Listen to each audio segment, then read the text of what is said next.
This is from the 11 a.m. advisory from the National Hurricane. Various reports mention that in the last 24 hours, Hurricane Henry has strengthened into a Category 2 storm, battering the eastern coast and expected to make landfall in Annieville. Residents in coastal towns, especially Annieville, are being urged to evacuate immediately.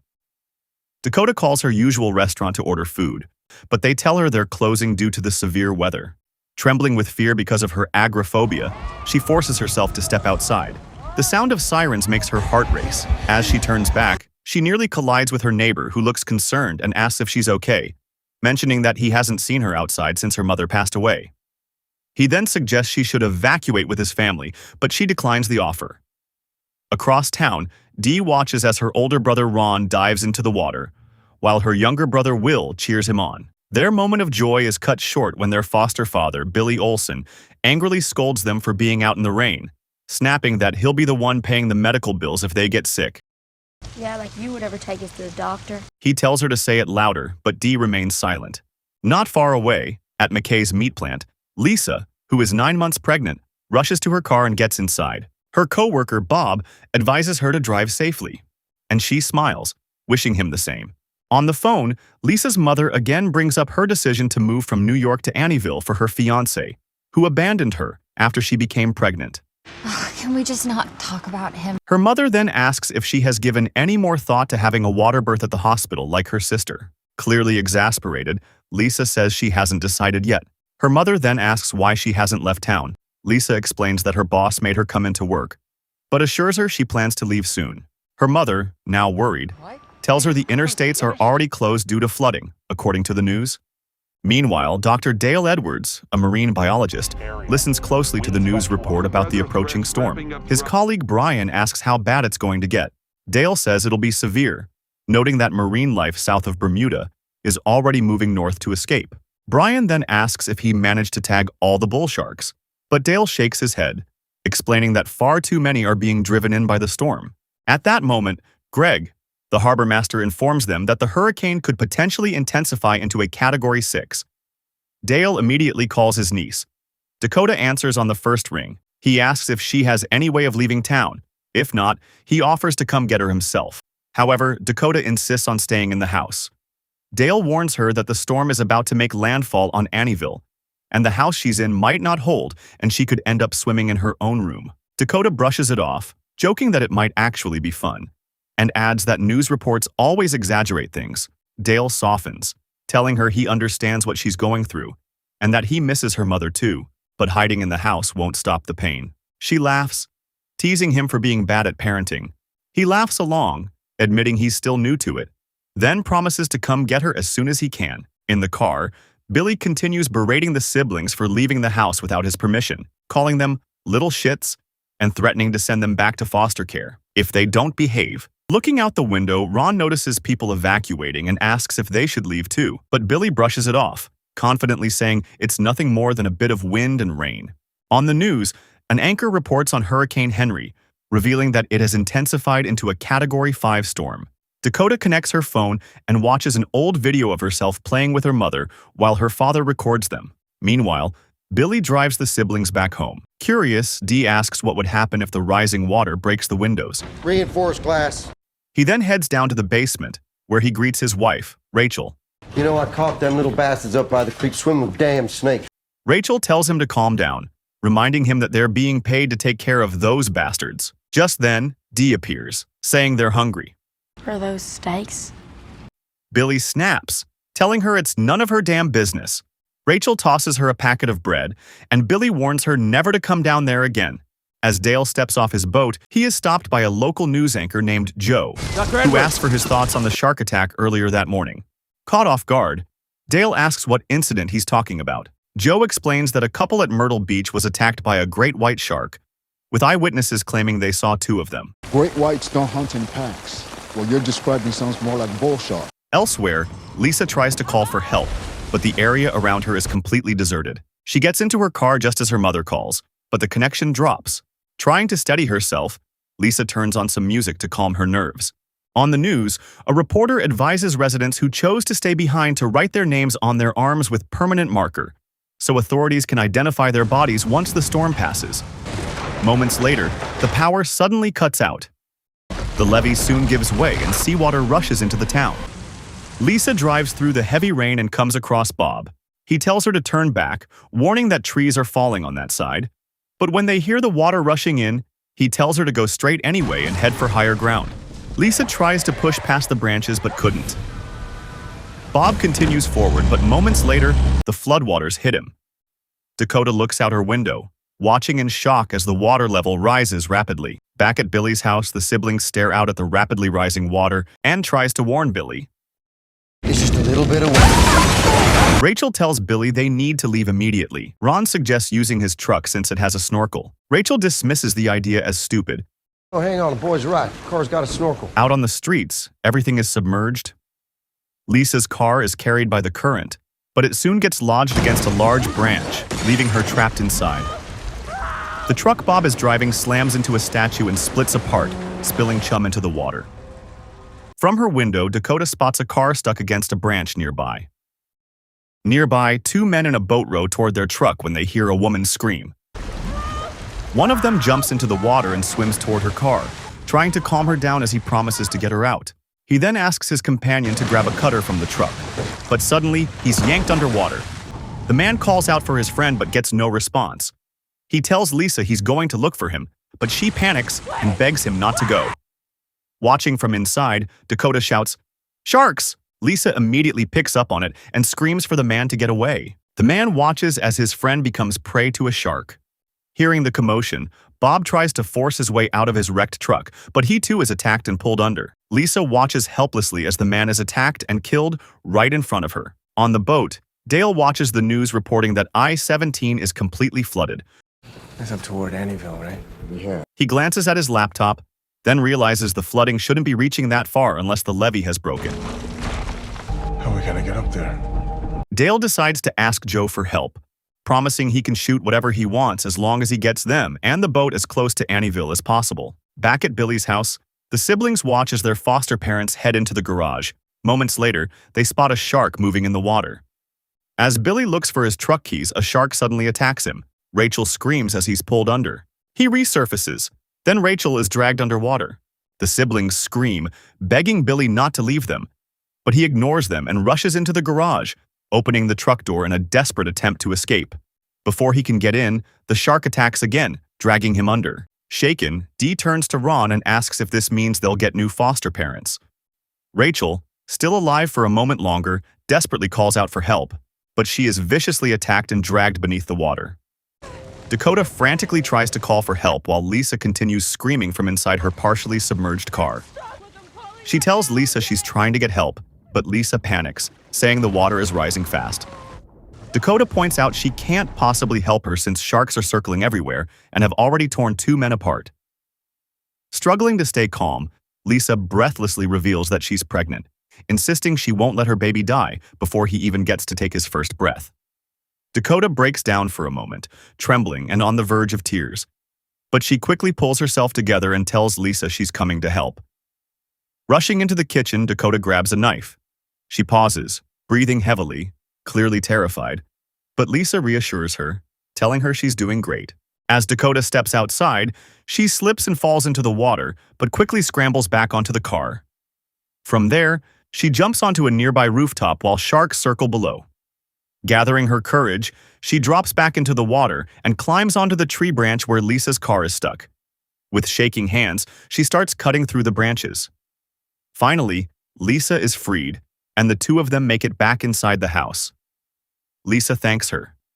Meanwhile, Brian points out that Nellie isn't far from Dakota's house. Confused, Joe asks what Nellie is. Dale explains that Nellie is a pregnant great white shark they've been tracking for the past 3 years. Joe grins and tells his cameraman they're about to get some great footage.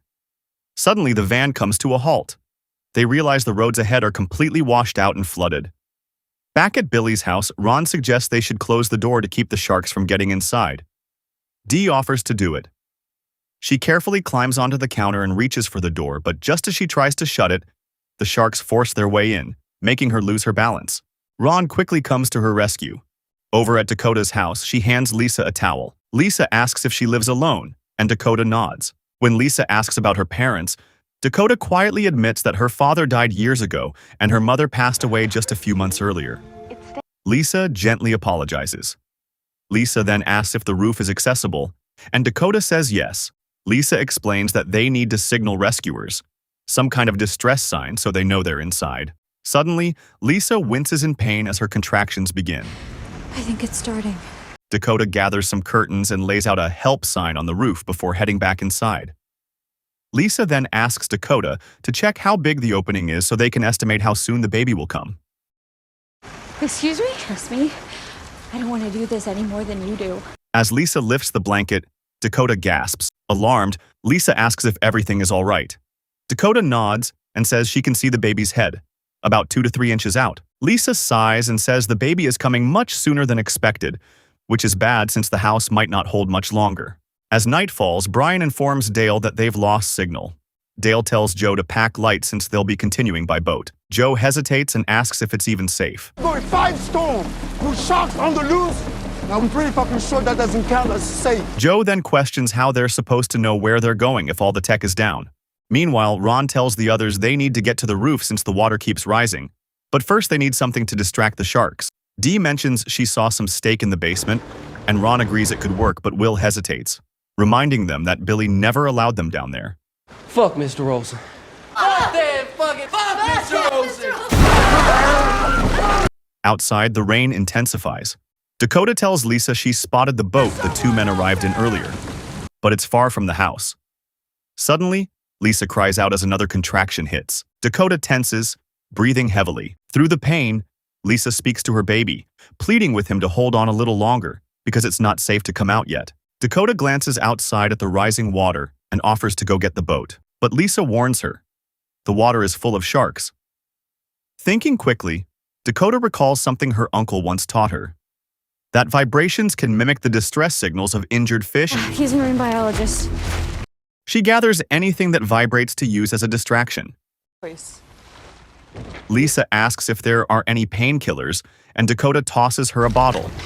Motherfucker. Dakota then puts the vibrating devices in separate plastic bags and tosses them into the water. Lisa thanks her, and Dakota nods before stepping into the water. Back at Billy's house, he asks the siblings if Rachel made it, but they say no. Then Ron confronts him, calling Billy out for trying to escape in the truck without them. Billy quickly claims he was going to get help, but Ron mutters, "Yeah, right." Don't you sass me, Ray. It's wrong. Billy then orders Ron to go get help. The two argue, with Ron pointing out that sharks are literally circling around them. Billy brushes it off, saying sharks don't like children, something about their smell, comparing it to how dogs don't eat their own waste. Ron immediately counters, saying their neighbor's dog definitely eats its own. Irritated, Billy snaps at him to just go. Will notices the foster care stipend check and remarks that it's a lot of money. Ron, in disbelief, points out the hypocrisy. Billy lives comfortably eating steaks while they survive on plain bread. Billy suddenly softens, claiming he loves them, but the act quickly drops. He threatens Ron, warning that if he doesn't go get help, he'll use his other arm to force him. Before things escalate further, Dee suddenly kicks Billy into the water. Within seconds, a shark attacks and devours him. Dee urges Ron to head into the basement while the sharks are distracted. Ron dives down and manages to grab the steak. He notices the guns nearby, but they're stuck. As he turns to leave, his shirt gets snagged on a hook. Ron frees himself, grabs a box and swims back up, narrowly escaping. Meanwhile, Dakota's house continues to sink beneath the rising water. Outside, Dakota swims toward the drifting boat. Along the way, she spots a shark biting into one of the vibrating devices she threw out. She pushes forward, swimming as fast as she can, while the sharks begin attacking the decoys. Just when it seems like the sharks are about to attack her, they swim past her quickly, as if frightened. Moments later, Dakota looks down and sees why. A massive great white shark gliding beneath her. Terrified, she scrambles onto the boat, pulling herself up and shutting her eyes, overwhelmed by how close she came to death. Back with Dale, the group inches closer to Annieville. Curious, Joe asks why he chose to study sharks. Dale explains that he grew up along the banks of the Zambezi River, where there was one animal everyone feared most: the hippopotamus. Smart, fast, and extremely territorial. He recalls how, one day, While searching for crayfish in the river, a hippo suddenly charged at him. Just as it was about to attack, it was ambushed by two bull sharks. Dale remembers seeing something he had never seen before in the hippo's eyes: fear. He says that was when his fascination with sharks began. Joe then asks if he ever discovered anything that bull sharks are afraid of. Dale nods, saying they tend to avoid larger sharks, and that certain electrical currents can also disorient them. Suddenly, Brian shouts that the signal is back online. As they check the data, they realize the waters around Annieville are swarming with sharks. As dawn breaks, Dakota jolts awake on the boat and sees that her house is almost completely submerged. She grabs the fishing line and paddles away. Inside the house, Lisa starts to panic but forces herself to calm down, turning on some music to steady her breathing. Back at Billy's house, Ron opens the cover on the stake. He admits he could not grab the gun, but he did manage to grab a box from the basement. Inside, they discover dynamite sticks. Thinking quickly, they tape the stake to the dynamite and toss it into the water, waiting for the sharks to take the bait. But nothing happens.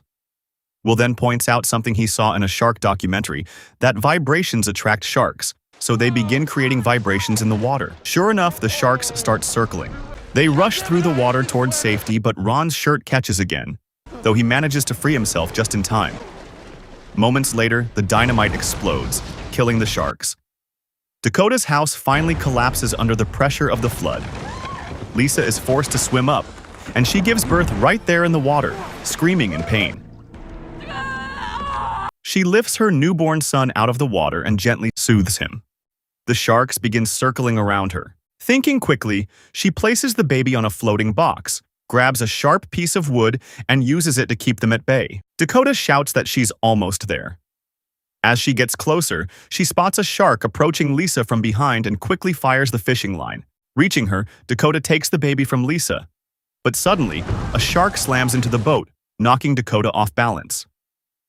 At that moment, Dale arrives and throws a device into the water that emits an electrical current, driving the sharks away. However, one of them still charges straight toward Dakota and Lisa. Dale quickly pulls both of them onto the boat. Relieved, Dakota hugs her uncle. Lisa asks for his phone, and Joe hands it to her. She calls her mother and shows her newborn son. Dale tells Dakota that her mother would be proud of her, and she smiles. The siblings decide to leave Annieville and head to Florida. A few days later, Greg notices another hurricane forming, a new Category 5 storm heading straight for the Atlantic coast once again.